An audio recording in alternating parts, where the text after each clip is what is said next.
Baik, saya akan melanjuti pada bagian kedua, yaitu korosi selective lacing.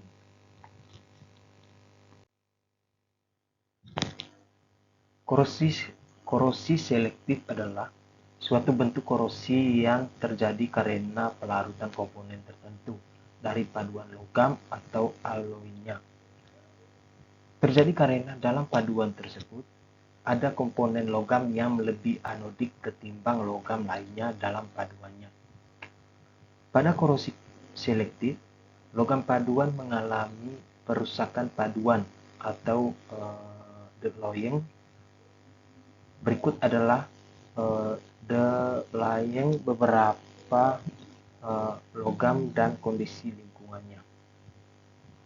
Definsification adalah terlarutnya zinc yang terjadi pada kuningan yang terpapar lingkungan berair dengan konsentrasi CO2 dan atau klorida tinggi. Dezinfikasi terutama terjadi pada kuningan dengan kadar zinc di atas 15-20% pada lingkungan air yang mengandung ion C1, Ci seperti air payau dan air laut dan air yang mengandung O2. Sedangkan untuk kuningan dengan kadar zinc kurang dari 5% biasanya tahap terhadap korosi ini.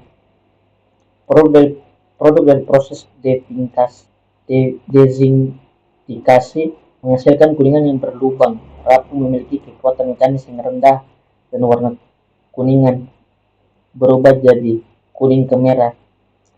Terlarutnya Zn menyebab adanya lapisan tembaga yang lemah dan tembaga oksida sebagai produk korosi.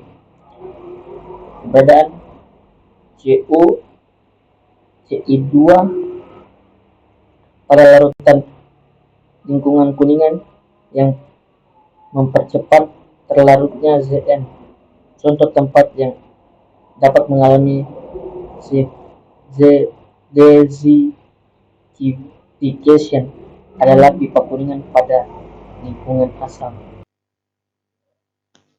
Contoh kasus pada korosi selektif, logam paduan mengalami perusakan paduan atau delaying. Berikut adalah delaying beberapa logam dan kondisi lingkungan.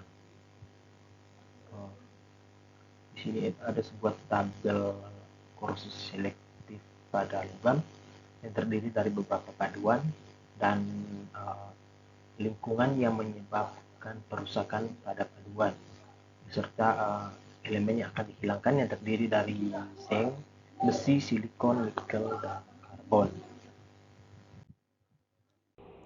Kemudian yang terjadi selective leaching. 1. Tembaga dan zinc dalam kurung kuningan.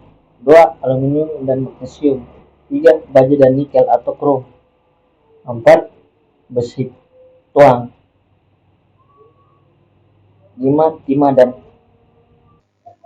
pengendalian selective lacing.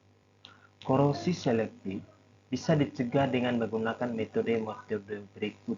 Yang pertama, mengurangi keagresifan lingkungan, misalnya dengan mengurangi kandungan oksigen terlarut atau deaerasi.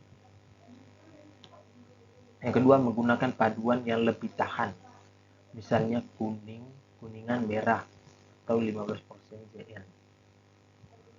Yang ketiga, penambahan 1% Sn pada brush 70-30. Yang keempat, penambahan inhibitor. Yang kelima, proteksi katodik. Baik, lanjut pada ilustrasi pencegahan korosi selective lacing. Untuk mencegah terjadinya korosi selective lacing, ada beberapa langkah yang dapat diambil. Yang pertama, pemilihan material yang tepat. Gunakan material yang tahan korosi atau paduan yang dirancang untuk aplikasi tertentu, mengurangi kemungkinan terjadinya lacing. Yang kedua, perlindungan permukaan. Terapkan pelapisan pelindung seperti cat, anodisasi, atau galvanisasi untuk melindungi material dari lingkungan korosif. Yang ketiga, kontrol lingkungan. Kurangi paparan terhadap elemen korosif seperti air garam atau lingkungan asam dengan menjaga kebersihan dan kondisi lingkungan sekitar komponen. Yang keempat, penerapan inhibitor korosi. Gunakan inhibitor korosi dalam sistem pencairan atau pelumas untuk mengurangi reaksi korosif. Yang kelima, pengendalian suhu dan kelembapan. Juga suhu dan kelembapan pada tingkat yang optimal untuk mencegah korosi, terutama di area yang rendah. Yang keenam, desain yang baik. Rancang komponen dengan mempertimbangkan aliran cairan dan pengendapan sehingga mencegah terakumulasi zat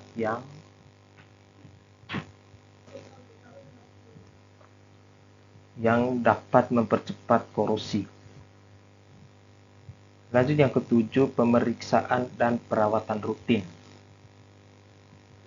Lakukan inspeksi berkala untuk mendeteksi tanda-tanda korosi lebih awal dan lakukan perawatan dan penggantian jika diperlukan. Yang kedelapan, penggunaan paduan khusus. Pertimbangkan paduan yang dirancang khusus untuk aplikasi tertentu yang memiliki ketahanan lebih baik terhadap selective lacing.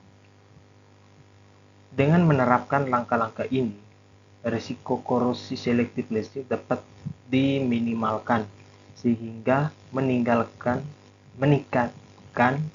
umur dan keadaan komponen mesin. Baik, itu saja